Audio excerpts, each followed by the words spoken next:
हम लोग का जो नेक्स्ट टॉपिक है वो है कंडक्टर एंड इंसुलेटर। सो तुम लोग को नाम से पता चल रहा होगा, इसके बारे में पहले भी सुने होगे कभी। तो चलो एक एग्जांपल देखते हैं, उसके बाद हम तुमको डेफिनेशन बताते हैं। तो तुम लोग कभी ये देखे हो कि तुम्हारे घर में जो वायर होता है कॉपर का, वो इलेक्ट्रिसिटी को अपने थ्रू पास करने देता है। बट वही जो प्लास्टिक का वायर होता है उसके ऊपर जो प्लास्टिक का वायर बता रहे हैं, जो प्लास्टिक का कवर ऊपर उसके ऊपर लगा हुआ रहता है, उसके थ्रू इलेक्ट्रिसिटी नहीं पास करता है। क्योंकि तुम अगर वायर को टच करोगे ऊपर से उसके प्लास्टिक में तो तुमको करंट नहीं लगेगा, बट वही तुम वायर में टच कर दो तो एक अच्छा सा करंट लगेगा तुमको। तो यहीं पे तुम्हारा सारा वो है कंडक्टर और इंसुलेटर का। और इसमें कोई बड़ा रॉकेट साइंस नहीं है, एक सिंपल सा डेफिनेशन है। सो कंडक्टर उसको बोलते हैं those substance which allow electricity to pass through it. दो वर्ड में ये भी बोल सकते हैं कि allow electricity to pass through it, उसको हम लोग कंडक्टर बोलते हैं।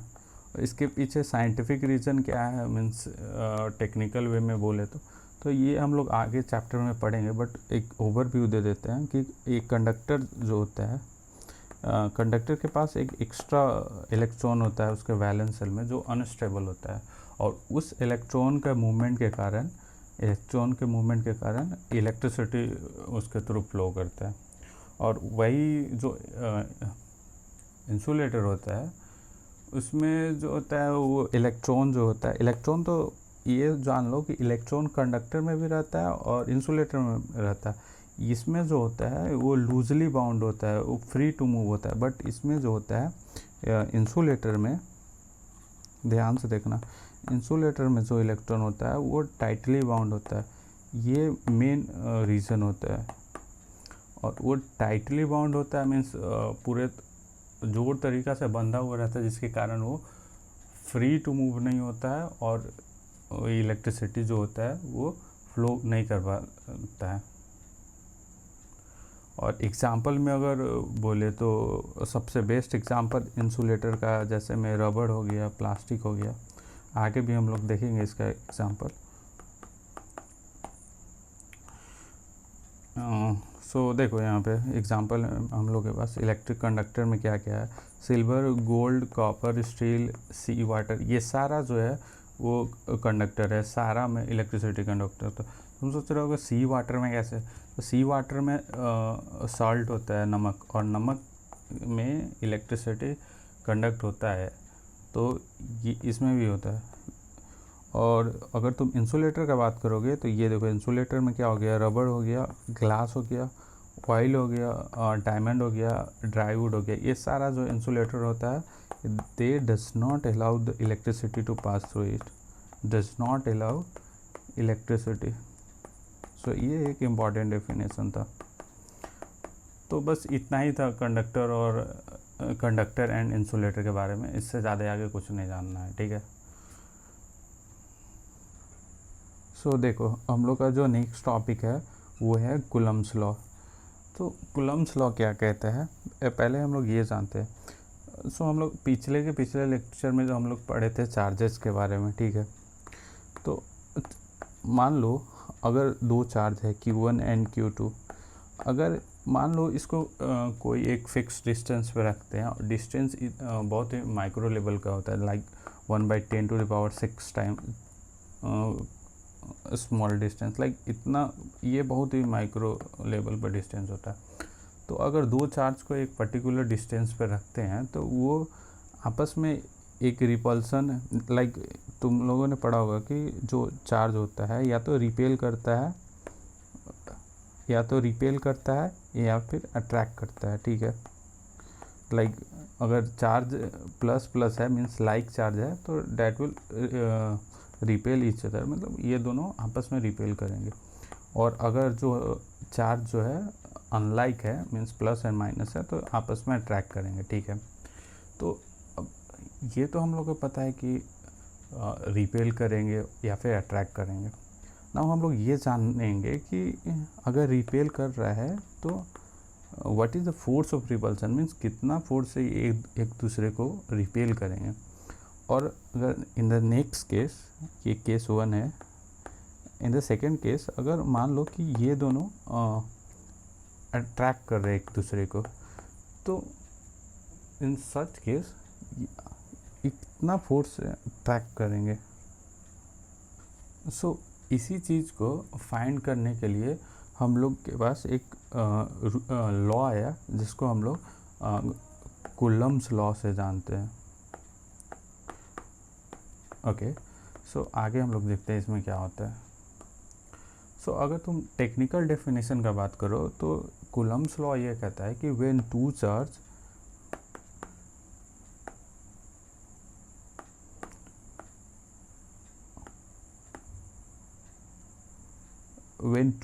bodies are kept at a very small distance like in 5 क्या कह सकते हो, बहुत ही minimum like 10 to the power -6 mm distance, इतना डिस्टेंस पे अगर रखते हैं, इससे कम इससे ज़्यादा ये आपस में हो सकता है।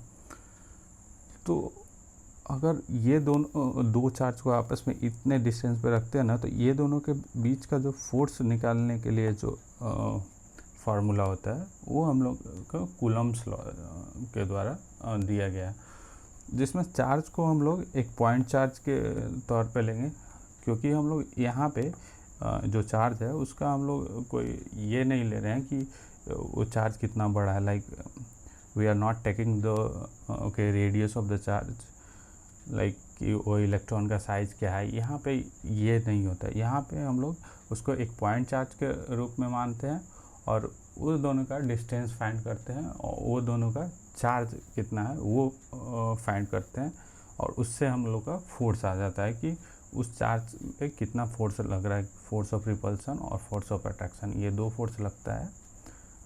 सो इसी चीज़ को फाइंड करने के लिए हम लोग के पास एक लॉ है। सो अभी देखो इसका फार्मूला क्या होता है, फोर्स बराबर के Q1 Q2 by R square. तुम लोग 11th में भी एक फार्मूला पढ़े होगे, force due to gravitation G m1 m2 by R square. और सिमिलर है इसके केस में, मीन्स ये दोनों सेम है। यहाँ पे क्या होता है, G हो जाता है ग्रेविटेशनल कांस्टेंट होता है, यहाँ पे एक कूलम्ब्स लॉ के कांस्टेंट हो जाता है, यहाँ m1 m2 mass of the body हो जाता है, बट यहाँ पे Q1 Q2 चार्ज हो जाता है, और डिस्टेंस तो दोनों में सेम ही है कि दोनों के बीच का, यहाँ पे चार्ज के बीच का सेपरेशन फाइंड करते हैं, यहाँ पे ये दोनों बॉडी, जो दो बॉडी के बीच में ग्रेविटेशन फोर्स फाइंड कर रहे हैं, वो दोनों का बीच का डिस्टेंस फाइंड करते हैं। तो वेरी सिमिलर है, तुम 11th का बहुत सारा यहाँ पे सिमिलैरिटी देखोगे इलेक्ट्रोस्टैटिक में। सो यहाँ पे फोर्स जो होता है वो inversely proportional to square of the distance. Like यहाँ पे लेट्स से ये Q1 चार्ज है, ये Q2 चार्ज है, तो इन्वर्सली प्रोपोर्शनल कहने का मतलब ये है कि अगर ये दो चार्ज के बीच का डिस्टेंस अगर बढ़ाए ना, लाइक यहाँ से यहाँ बढ़ा दिए, तो फिर फोर्स जो होगा वो कम हो जाएगा, क्योंकि ये इन्वर्सली प्रोपोर्शनल है। मीन्स ये वाला वैल्यू अगर इंक्रीज़ किया, मीन्स दैट मीन्स कि डिस्टेंस इंक्रीज़ किया, देन फोर्स विल डिक्रीज, ये कहने का मतलब है। और फोर्स जो होता है वो डायरेक्टली प्रोपोर्शनल होता है Q1 Q2 का, मीन्स चार्ज का। अगर मान लो लेट्स से कि अगर तुम चार्ज का वैल्यू बढ़ाओगे, डैट मीन्स कि अगर तुम चार्ज का वैल्यू बढ़ाओगे तो यहाँ पे फोर्स इंक्रीज करेगा। And we are taking magnitude, तो इसका मतलब ये नहीं हम लोग ले रहे हैं कि वो चार्ज प्लस है या माइनस है, we are taking the magnitude. Magnitude का मतलब तुम लोग समझ सकते हो कि उसका एक्चुअल वैल्यू ले रहे हैं, ना कि लेट्स से वो हम लोग आगे पढ़ेंगे थोड़ा सा। अगर तुम लोग वेक्टर पढ़े होगे तो वेक्टर में एक तो होता है वेक्टर का मैग्नीट्यूड फाइंड करना, वो सेम चीज़ यहाँ पे है, क्योंकि यू नो कि फोर्स जो होता है वो वेक्टर क्वांटिटी होता है। तो यहाँ पे हम लोग इसको वेक्टर के टर्म में ऐड भी करेंगे। अब तुम लोग 11th में पढ़े होंगे वेक्टर समेशन कि हाउ कैसे वेक्टर को सम करते हैं। अगर नहीं पढ़े होगे तो यूट्यूब पर सर्च कर लेना कि how to sum two vectors, दो वेक्टर को कैसे सम करते हैं, वो पहले पढ़ के आना, उसके बाद ही तुमको ये कूलम्ब्स लॉ का फोर्स का समेशन समझ में आएगा। तो आगे हम थोड़ा तुम लोग एक्सप्लेन कर देंगे, उसके बाद तुम लोग देख सकते हो आगे। एंड नाउ यहाँ पे एक पीडीएफ है जिसमें कूलम्स लॉ के बारे में लिखा हुआ है कि Coulomb's law state that electrostatic force between two charge object is proportional to product of the charge. That means कि ये चार्ज का मैग्नीट्यूड के डायरेक्टली प्रोपोर्शनल होता है, जो कि तुमको यहाँ पे हम बताएं। एंड क्या बोल रहा है, inversely proportional to square of the distance between them. And this is, यहाँ पे ये टर्म हम तुमको बताएं कि इसके इनवर्सली प्रोपोर्शनल होता है। तो यहाँ पे देखो तुम लोग, we are taking magnitude, that means कि हम लोग ये नहीं कर रहे हैं कि चार्ज प्लस है या माइनस है, ये इससे मतलब नहीं है, हम लोग का चार्ज का मैग्नीट्यूड ले रहे हैं। और यहाँ पे एक वेक्टर फॉर्म में लिखा हुआ है, तो हम आगे हम लोग पढ़ेंगे, अभी तुम कंफ्यूज हो जाओगे अगर तुमको बता देंगे कि वेक्टर फॉर्म क्या है, क्योंकि कूलम्स लॉ का एक वेक्टर फॉर्म भी होता है। यहाँ पे देखो ये चार्ज जो है वो अनलाइक चार्ज है, लाइक ये प्लस चार्ज है, ये माइनस चार्ज है। तो अनलाइक चार्ज जो होता है वो अट्रैक्ट करता है, और लाइक चार्ज जो होता है वो रिपेल करता है। ये तुम लोग चार्जेस में पढ़े होगे।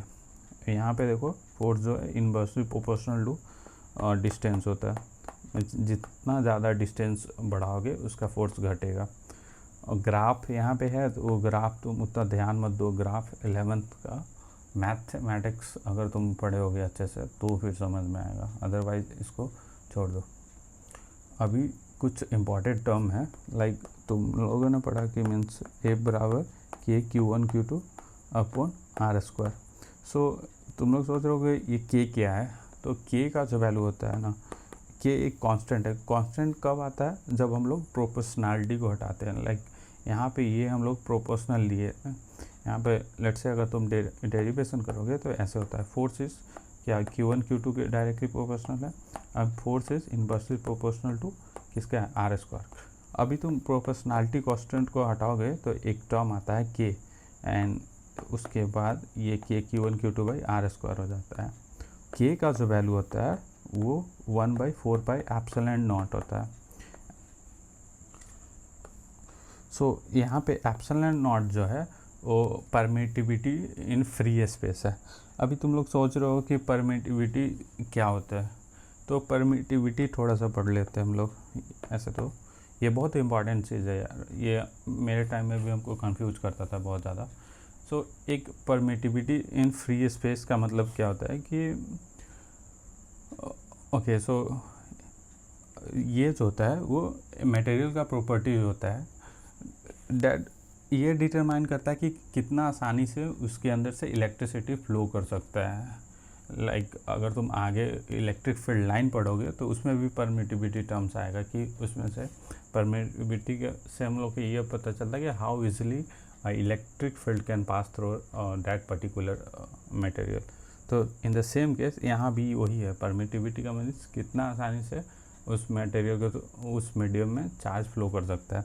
तो यहाँ पे अगर हम लोग एप्सिलॉन नॉट लिख देंगे तो ये परमिटिविटी इन फ्री स्पेस होता है। फ्री स्पेस लाइक तुम अपने आसपास का स्पेस देखोगे तो वो फ्री स्पेस होता है, बट अगर तुम किसी बॉक्स में अगर मटेरियल को रख दोगे, दो चार्ज को, और उसके बीच का फोर्स निकालोगे तो वो बॉक्स के अंदर अलग इन्वायरमेंट होगा ना। तो बॉक्स के अंदर अगर अलग इन्वायरमेंट होगा तो उसका अलग परमिटिविटी होगा। तो इसलिए बोल रहे हैं कि यहाँ पे ये फ्री स्पेस का है और ये जो है रिलेटिव परमिटिविटी होगा, मीन्स उस मटेरियल बॉक्स में क्या होता है। लेट्स से तुम एक एग्जांपल लेके देख सकते हो ना, कि अगर तुम एक पृथ्वी पे हो, ठीक हो, तो अगर मान लो तुम पृथ्वी पे हो तो तुम्हारा इन्वायरमेंट कुछ अलग है, और वही तुम स्पेस में चले जाओगे तो तुम्हारा इन्वायरमेंट अलग है। In the same case permittivity भी है। परमिटिविटी मीन्स अगर हम दो चार्ज को एक बॉक्स में रख रहे हैं, यहाँ पे देखो, इससे आसानी से कोई नहीं समझा सकता तुमको परमिटिविटी को, और ये एक कन्फ्यूजिंग टर्म है। लाइक यहाँ पे एक रिलेटिव परमिटिविटी है और एक तो एप्सिलॉन फ्री स्पेस परमिटिविटी है। इसमें जो चार्ज जो है तुम्हारा Q1 Q2 एक बॉक्स में रखा हुआ है, और बॉक्स का अपना अलग इन्वायरमेंट होगा, और इसमें जो है फ्री स्पेस में रखा हुआ है लाइक अर्थ पे, तो इसका एक अलग ही इन्वायरमेंट होगा। तो ये फ्री स्पेस का परमिटिविटी अलग होगा, इसका परमिटिविटी अलग होगा। एंड तो ये एक सिंपल सा टर्म है परमिटिविटी का। तो हम लोग कहाँ पे थे, हाँ, तो हम लोग के का वैल्यू पढ़ रहे थे। के का वैल्यू होता है 1/4 पाई एप्सिलॉन नॉट, और एप्सिलॉन नॉट क्या होता है? परमिटिविटी इन फ्री स्पेस होता है। ओके, सो यहाँ तक तुम लोगों ने पढ़ लिया।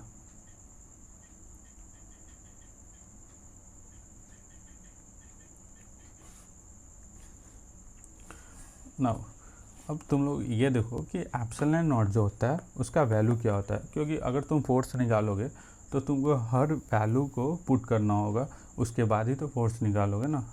तो एप्सिलॉन नॉट का जो वैल्यू होता है वो 8.854 इंटू 10⁻⁻12 कूलम स्क्वायर पर न्यूटन मीटर स्क्वायर होता है, पर मीटर स्क्वायर।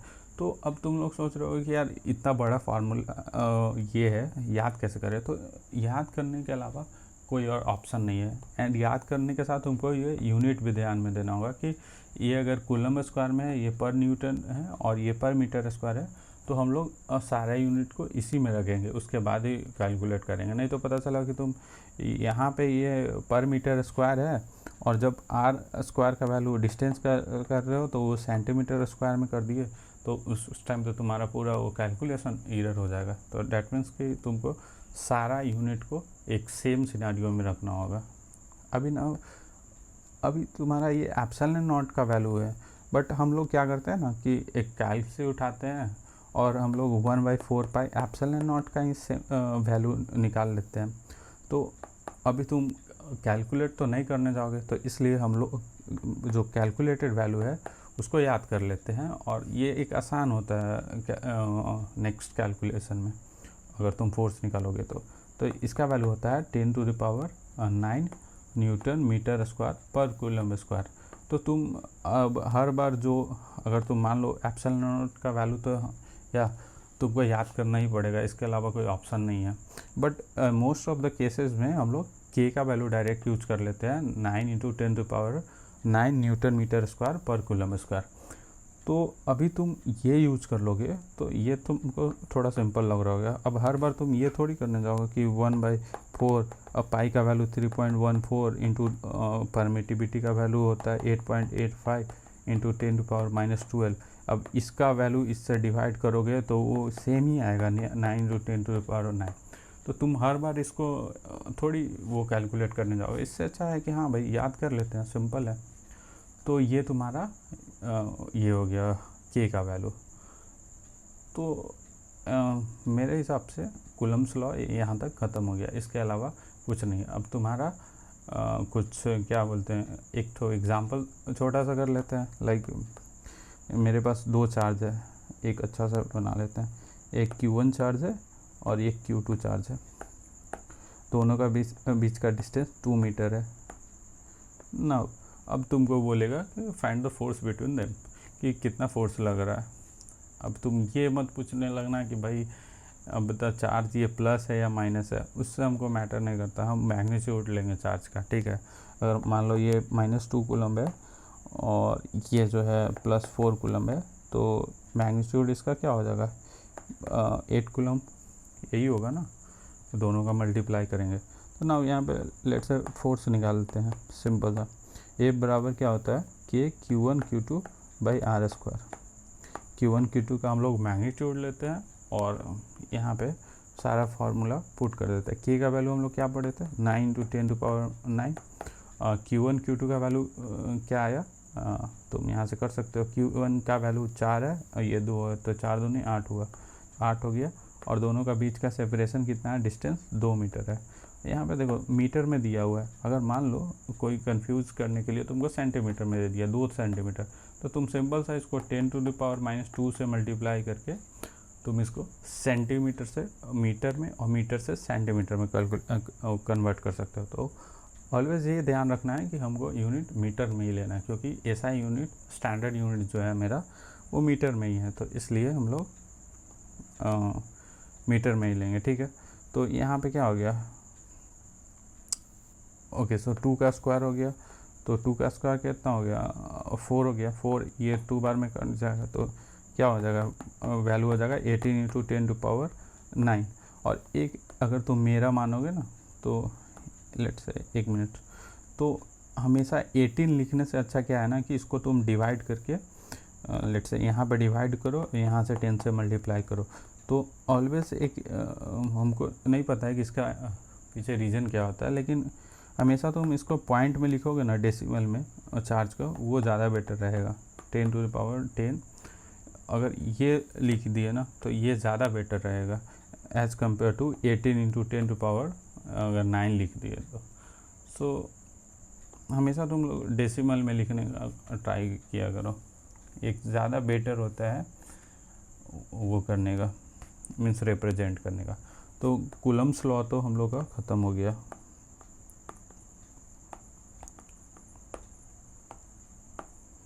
ओके, अब नाउ हम लोग आगे देखते हैं कूलम्स लॉ का नेक्स्ट टॉपिक क्या है।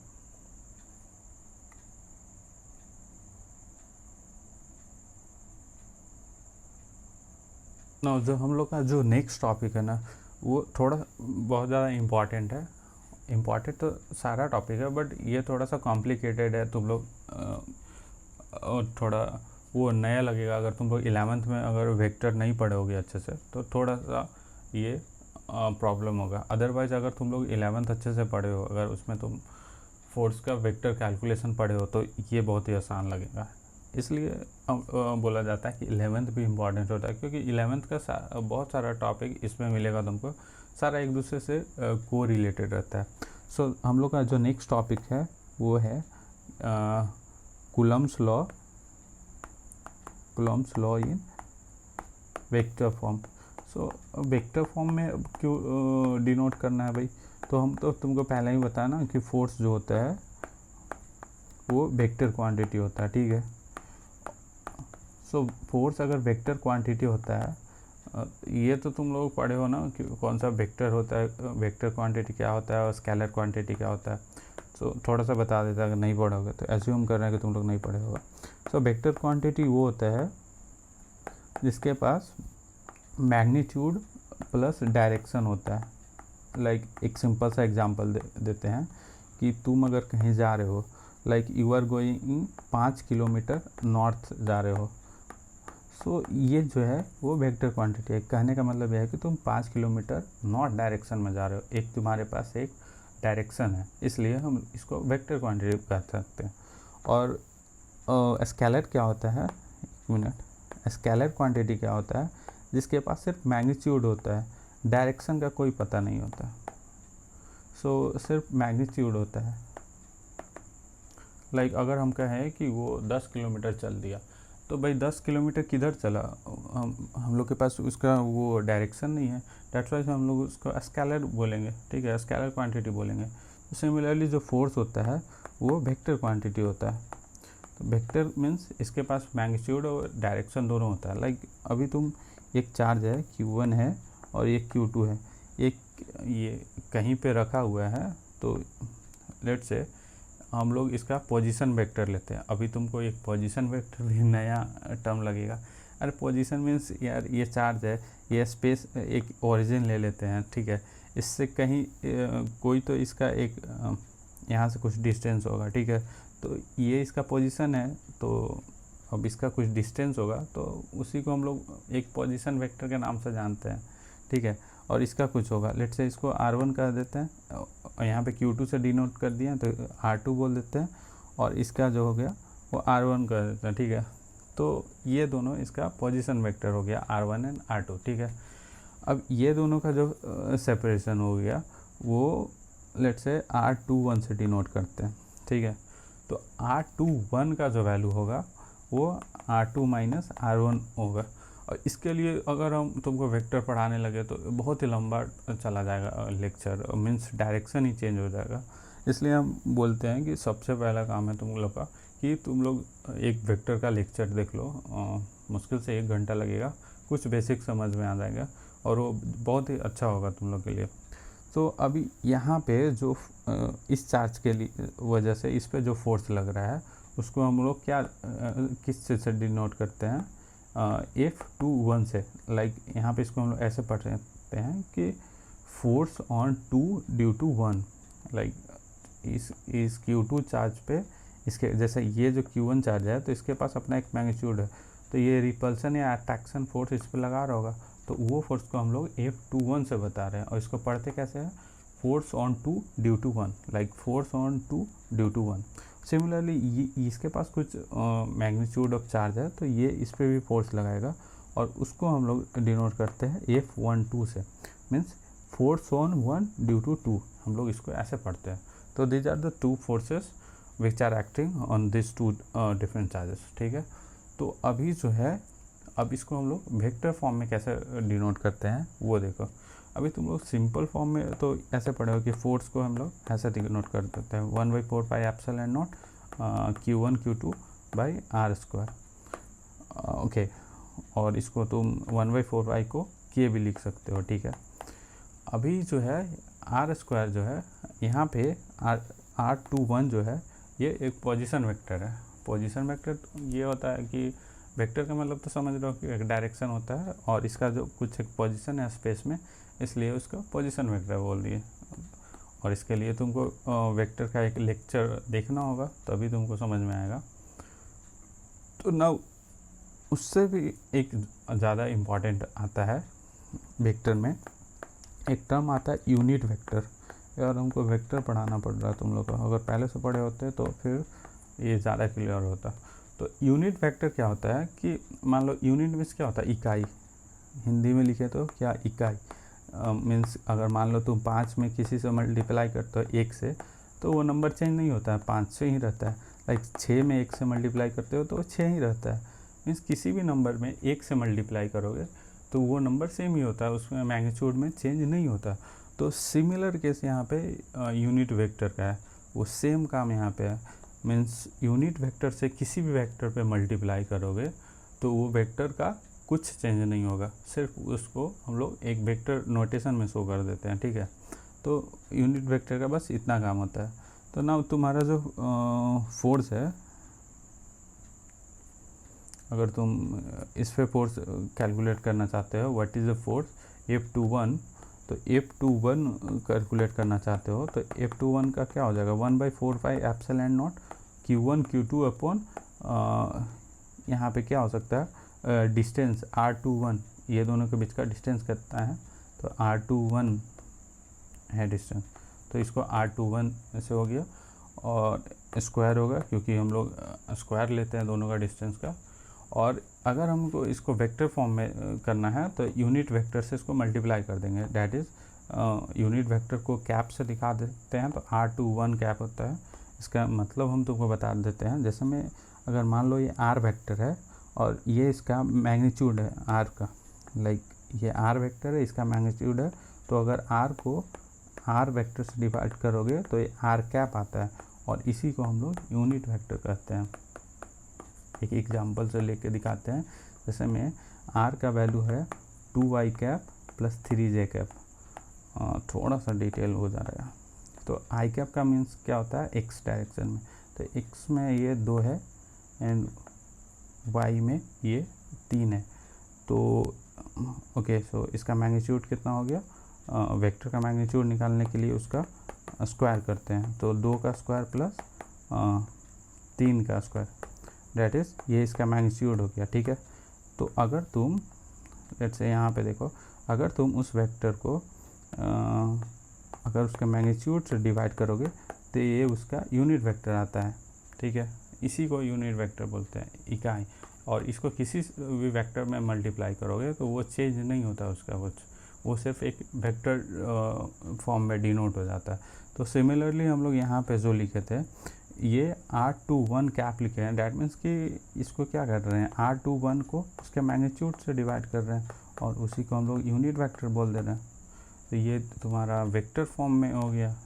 तो वेक्टर फॉर्म में नोटेशन क्या हो गया, F21 बराबर 1/4πε0 Q1 Q2 अपॉन R21 का square into R21 cap, that is unit vector. अब इससे सिंपल तुमको कोई एक्सप्लेन नहीं कर सकता है यूनिट वेक्टर के बारे में। तो बस यही हो गया।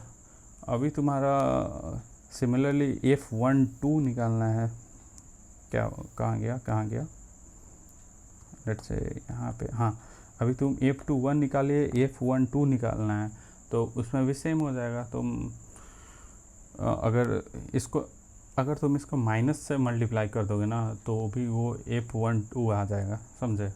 तो इसमें कुछ वो नहीं होता है।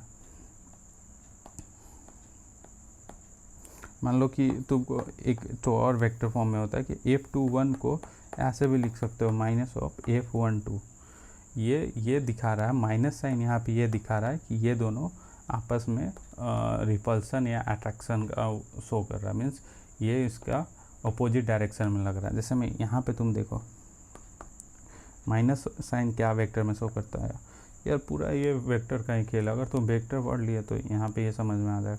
जैसे में ये R वेक्टर है और इसको अगर हम माइनस ये R1 है और इसको माइनस R2 लिख दिए तो इसका मतलब ये नहीं हुआ कि तुम अगर मान लो तुम इसको ऐड करोगे तो मान लो कि ये 5 है और ये -6 है तो तुम टोटल -1 लिख देगा। नहीं, वेक्टर का मतलब ये नहीं होता है।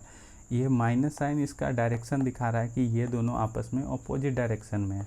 अभी तुमको एक एग्जांपल यहाँ पे देखो, अभी थोड़ा रेड पेन अगर रहता ना मज़ा आ जाता। यहाँ पे देखो ब्लैक से दिखाते, ठीक है। यहाँ पे देखो ये जो फोर्स है इस डायरेक्शन में लग रहा है और यहाँ पे इसके कारण जो फोर्स है इस डायरेक्शन में लग रहा है। तो ये दोनों आपस में अपोजिट डायरेक्शन में है, इसलिए हम लोग इसको F21 से डिनोट कर रहे हैं और इसका ये निगेटिव है F12, मीन्स ये दोनों का अपोजिट डायरेक्शन है, इसलिए हम लोग माइनस साइन यूज़ कर रहे हैं, ठीक है। तो अगर वेक्टर में अगर तुम माइनस साइन यूज़ कर रहे हो तो इसका मतलब ये शो कर रहा है कि वो दोनों जो वेक्टर है वो आपस में मीन्स दो डायरेक्शन में है, सेम डायरेक्शन में नहीं उसमें फोर्स लग रहा है, समझे। तो F21 equal to minus F12 का मतलब है कि एक फोर्स इस डायरेक्शन में लग रहा है तो एक फोर्स इस डायरेक्शन में लग रहा है। माइनस साइन यहाँ पे ये डिनोट कर रहा है। सो ये हुआ तुम्हारा वेक्टर फॉर्म ऑफ क्या बोलते हैं, कूलम्ब्स लॉ। तो यहाँ पे तुम्हारा vector form of Coulomb's law ख़त्म हो गया। और ना अगर तुमको अगर वेक्टर फॉर्म समझ में आ गया तो फिर सही है, अगर नहीं आया तो एक बार तुम वेक्टर का लेक्चर देख लेना, उसके बाद तुम इसको पढ़ना, एकदम इजीली आ जाएगा। और उसके बाद हम लोग नेक्स्ट टॉपिक पढ़ेंगे कि फोर्सेस बिटवीन मल्टीपल चार्जेस। अब वहाँ पे हम लोग देखो, जैसे मैं अभी हम लोग पढ़े क्या कि जो है चार्ज जो था वो 2 था, ठीक है। यहाँ पे like let's say O origin मान लिए और यहाँ पे हम लोग 2 चार्ज लिए Q1 एंड Q2, ठीक है। बट यूनिवर्स में 2 ही चार्ज थोड़ी है, लाखों चार्ज है, हज़ारों चार्ज है। लेकिन हम लोग अगर मान लो 3 चार्ज का ले लिए, यहाँ पे Q3 आ गया, Q4 आ गया, तो फिर सबका अलग अलग पोजीशन वेक्टर हो गया, ठीक है। तो अब जो है नेट फोर्स तुम कैसे निकालोगे, अब यहाँ पे ये केस आ जाता है, ठीक है। तो ये थोड़ा सा और कॉम्प्लिकेटेड होता है, इसके लिए तुमको वेक्टर फॉर्म ऑफ एडिशन पढ़ के आना होगा। सो तुम्हारा नेक्स्ट टारगेट है, फर्स्ट में है वेक्टर का एक लेक्चर देखना कहीं से भी यूट्यूब से, वो तुमको एक्सप्लेन कर देगा कि हाउ, उसमें बेसिकली ये देखना कि फर्स्ट में कि हाउ वेक्टर्स आर एडेड, कैसे वेक्टर में एडिशन होता है, वेक्टर का सब्ट्रैक्शन देख लेना।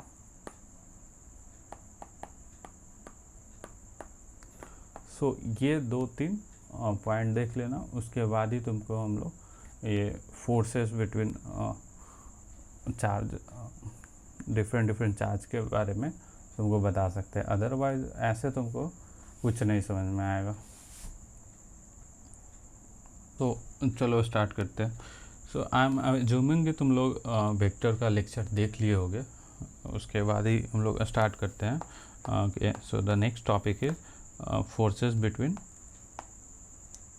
Multiple charges. सो यहाँ पे हम लोग पढ़ेंगे कि अगर हम लोग चार्ज एक से ज़्यादा ले लें तो फिर कैसे फोर्स कैलकुलेट करेंगे। लाइक यहाँ पे ओरिजिन था और तुम्हारा ये Q1 चार्ज हो गया और ये Q2 चार्ज हो गया, ये Q3 चार्ज हो गया, ओके। सो इसका पोजीशन वेक्टर कुछ अलग होगा। लाइक ये अगर Q3 है तो इसको R3 पोजीशन वेक्टर ले लिए और अगर ये Q2 है तो इसका R2 पोजीशन वेक्टर और ये R1 पोजीशन वेक्टर हो गया, और इसका नेट ये हो गया और इसका ये हो गया। ओके, सो नाउ यहाँ पे जो फोर्स लगेगा वो 3 के वजह से जो 2 पे फोर्स लगेगा वो हम लोग लिखेंगे कैसे, फोर्स ऑन 2 ड्यू टू 3, और ये 2 पे जो फोर्स लगेगा 1 के कारण वो हम लोग लिखेंगे force on 2 due to 1। Okay, so और यहाँ पे ये एक इसका अपना फोर्स होगा, उसको हम लोग F2 से डिनोट करेंगे। ओके, अभी तुम इसको अभी वेक्टर पढ़े होगे तो तुम वेक्टर रिजल्टेंट सम पढ़ के आओगे कि कैसे रिजल्टेंट वेक्टर निकालते हैं। ओके, सो अब तुमको पहले बताए थे कि मान लो कि F23 निकालना है, तो F23 तो तुम आसानी से निकाल सकते हैं, जैसे कि Q2 इंटू Q3 अपॉन में वो दोनों के बीच का डिस्टेंस, तो लाइक ये दोनों के बीच का डिस्टेंस कितना है, अभी अगर तुम लाइक यहाँ पे R23 हो जाएगा, अगर ये दोनों के बीच का डिस्टेंस लोगे तो R23 हो जाएगा, ये दोनों के बीच का डिस्टेंस R12 हो जाएगा, और ये R3 हो गया। अब R12 R23 कैसे लिखे वो हम लोग पहले बता चुके हैं, तो ये दोनों का बीच का हो जाएगा R23 का स्क्वायर, और इसको अगर वेक्टर फॉर्म में लिखोगे तो यूनिट वेक्टर से मल्टीप्लाई कर दो एंड उसका जो हो जाएगा यूनिट वेक्टर इसका क्या हो जाएगा, R23 कैप हो जाएगा। सो ये हम लोग इसको वेक्टर फॉर्म में डिनोट कर दिए। तो सिमिलरली तुम F12 भी लिख लोगे ऐसे ही, जैसे F21 या F12 भी लिख लोगे, उसी तरीके से F2 भी लिख लोगे। लाइक सारा में तो सेम ही है कि फोर्स में चार्ज ले लो, उन दोनों के बीच का सेपरेशन डिस्टेंस ले लो, और अगर वेक्टर फॉर्म में लिखना है तो उसके यूनिट वेक्टर से मल्टीप्लाई कर दो, और यूनिट वेक्टर तो तुमको एक्सप्लेन कर चुके हैं। अभी सारा का जो सम होगा ना, वो सम जो होगा वो हम लोग निकालते हैं कैसे, वो वेक्टर एडिशन के तरीक़ा से निकालते हैं। लाइक अगर तुम्हारा मान लो कि लाइक यहाँ पे एक छोटा सा ओवरव्यू दे देते, जैसे में ये F1 फोर्स है और ये F2 फोर्स है, तो ये नेट जो रिजल्टेंट होगा F नेट जो होगा वो क्या होगा, F नेट जो होगा वो आई थिंक ये होता है F1 का स्क्वायर प्लस F2 का square plus 2F1 F2 cos theta, ये नेट रिजल्टेंट आता है। तो सिमिलरली अगर तुम्हारे पास n नंबर ऑफ फोर्सेस लग रहा है, जैसे ढेर सारा फोर्स लग रहा है, तो तुम सिमिलरली F12 F23 ऐसे ऐसे करके F1n तक लिख सकते हो अगर तुम्हारे पास n नंबर ऑफ फोर्सेस हैं। तो वही बोलता है कूलम्ब्स लॉ, अगर मल्टीपल अगर तुम्हारे पास चार्जेस है, लाइक अगर तुम्हारे पास n नंबर ऑफ चार्ज है, स्पेस में तो लाखों करोड़ों चार्ज है, तो अगर n नंबर ऑफ चार्ज है तुम्हारे पास, थोड़ा सा हमको लग रहा है कि ये तुम लोगों को कॉम्प्लिकेटेड लग रहा होगा, बट क्या ही कर सकते हैं यार, यही है, इससे सिंपल तो कुछ हो नहीं सकता। तुम लोग बुक रीडिंग कर सकते हो अगर नहीं समझ में आएगा इसके, या फिर एक दो बार और लेक्चर देख लो। तो हाँ, तो अगर n नंबर ऑफ फोर्सेस होगा तो उसका हम कैसे लिखेंगे, नेट फोर्स लिखने का एक साइन होता है, इसको समेशन से शो करते हैं। अब ये भी नया लग रहा होगा, अरे समेशन मीन्स यार सारा का सम, ये सोच लो एकदम सिंपल सा। तो इसका लिखने का वैल्यू होता है, लेट्स से अगर तुम्हारा ये 1 से n तक जा रहा होगा तो i इक्वल टू 1 से n, i जो होता है वेरी करता है, जैसे i1 हो गया, i2 हो गया, i3 हो गया, ऐसे करते करते i कहाँ तक जाएगा, n तक जाएगा, तो इसलिए इसको n ऐसे दिखा देते हैं, ठीक है। और अगर तुम्हारे पास लेट्स से अगर तुम एक रेफरेंस ले रहे हो, जैसे मैं अगर Q1 को रेफरेंस ले रहे हो और बाकी सारा फोर्स इसके वजह से ये सारे पे फोर्स निकालना है, तो फिर Q1 तो तुम्हारा कांस्टेंट है, तो इसको तुम बाहर निकाल सकते हो, और उसके बाद क्या लिख सकते हो, K एक मिनट QI लिखोगे, ठीक है। I कहाँ से वैरी होगा, अब यहाँ से 2 से होगा, क्योंकि 1 तो मेरे पास बाहर आ गया कि नहीं, अब 2 से यहाँ से लेके n तक लिखना है, ठीक है, अपॉन R1 I का स्क्वायर, और I यहाँ पे वेरिएबल है, I जो है I का वैल्यू 2 हो सकता है, 3 हो सकता है, 4 हो सकता है, 5 हो सकता है। तो ये हमारा वेक्टर फॉर्म में लिखने का और सारे का सम का फॉर्मूला है। अभी यहाँ पे अगर तुम यहाँ पे तुमको यूनिट वेक्टर से मल्टीप्लाई करना होगा तो are cap okay R1 I लिख रहे हैं। 1 जो है सारे में कांस्टेंट है, क्योंकि 1 मेरे पास यहाँ पे एक सिंपल वे में देखो, जैसे में ये Q1 है, ठीक है, तो ये मेरा रेफरेंस हो गया। उसके बाद Q2, Q3, Q4 ऐसे करते करते करते करते करते NQ तक जाते हैं, means N number of charges है। तो इसके कारण इस पे फोर्स, इस पे फोर्स, इस पे फोर्स, इस पे फोर्स निकालने का ये फार्मूला होता है। मीन्स फार्मूला के हम तो वो पूरा टेक्निकल वे में बता रहे हैं कि कैसे एक्चुअल में थिंग्स काम करता है, ठीक है। तो तुम्हारा सिंपल सा है कि Q1 के कारण ओके जो फोर्स होता है वो I=2 से लेंगे, क्योंकि 1 मेरे पास ऑलरेडी है, N तक जाएंगे। और यहाँ पे I इसलिए लिख रहे हैं क्योंकि I वेरिएबल है, I 2 से जाके N तक जाएगा।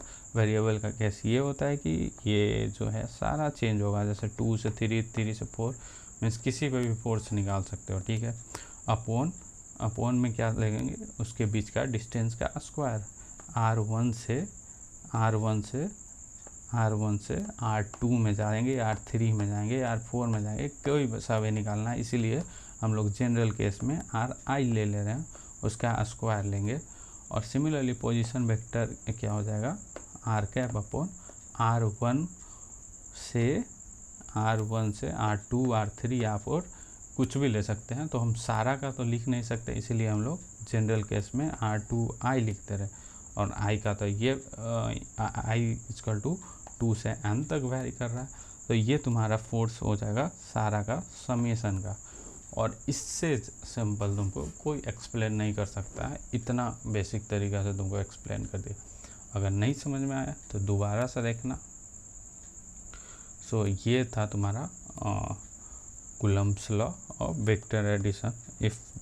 तो ये था तुम्हारा ढेर सारा तुम्हारे पास अगर चार्जेस है, means N number of charge है, तो फिर तुम कैसे ऐड करोगे उन लोग का सारे चार्जेस का, तो उसका फॉर्मूला था तो Coulomb's law for addition of N number of charges.